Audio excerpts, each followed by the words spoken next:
You are tuned in to the 5-Minute Signal. I am Vance Kross. This is not a broadcast. This is a frequency, a direct transmission from the bleeding edge of tomorrow, delivered to you today. We cut through the noise, the narratives, and the manufactured hope to bring you the unvarnished truth. 5 minutes on the clock. Let's get to work. We begin with the news today. The password is officially in the morgue. Starting this week, a coalition of the world's largest financial institutions and social platforms, including names like JPMorgan Chase, HSBC, and the Meta ecosystem, have begun the phased rollout of what is being called Continuous Liveness Detection. For years, you used a fingerprint or a face scan to log in.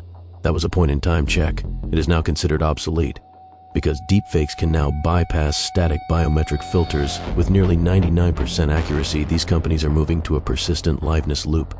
They aren't just checking who you are when you open the app. They are monitoring your physical presence while you use it. If the camera loses sight of your iris patterns, or if the AI detects a microstutter in your facial geometry that suggests a synthetic overlay, the session terminates instantly.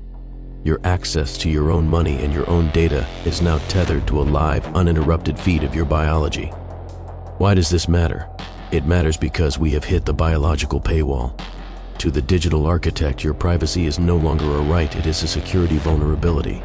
In the name of fraud prevention, these platforms are establishing a permanent surveillance link between your physical body and your digital identity. The industry calls this continuous risk intelligence. I call it a leash. By mandating that your camera remains active to verify your humanity, these corporations are collecting a massive real-time data set of your emotional states, your fatigue levels, and your attention spans. They say it's about stopping deepfakes, but the side effect is the total colonization of your private space.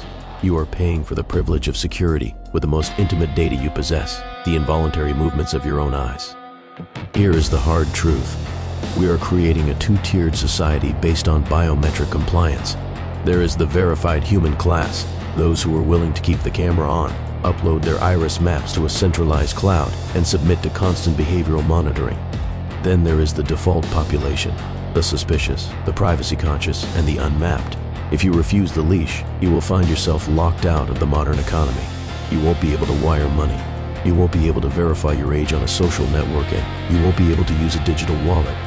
The hard truth is that humanity is becoming a subscription service. If you stop providing the data stream that proves you are alive, the system assumes you are a bot and deletes your existence. You are being forced to trade your anonymity for the right to participate in society. Let's move to the actionable move. The machine wants your data, but you can still control the quality of the signal you provide. Number 1. Practice hardware isolation. Do not rely on your primary device for sensitive transactions if you can avoid it. If a bank or platform requires continuous camera access, use a dedicated, clean device that is not linked to your personal photos, your location history, or your primary contact list. Treat the biometric terminal like a hazardous materials site. Step in, verify your identity to get the job done, and then shut the lens. Never allow a persistent biometric link on a device that follows you into your bedroom or your private conversations. Number 2, opt for edge-only biometrics.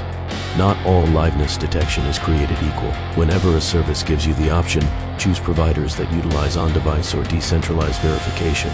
This means your biometric template stays in the secure enclave of your hardware rather than being uploaded to a corporate server.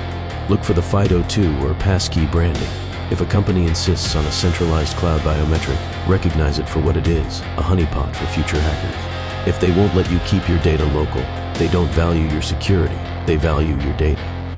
Number 3, implement a verification protocol with your inner circle. As these liveness checks become standard for corporations, they will also become targets for sophisticated man-in-the-middle attacks. Do not trust a video call just because it looks like a person you know. Establish a physical, analog humanity check with your family and business partners, a code word, or a specific physical gesture that can't be found in your public data.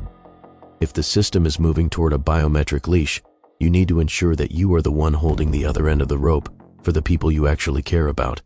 I'm Vance Kross. This has been the 5-Minute Signal. Stay sharp.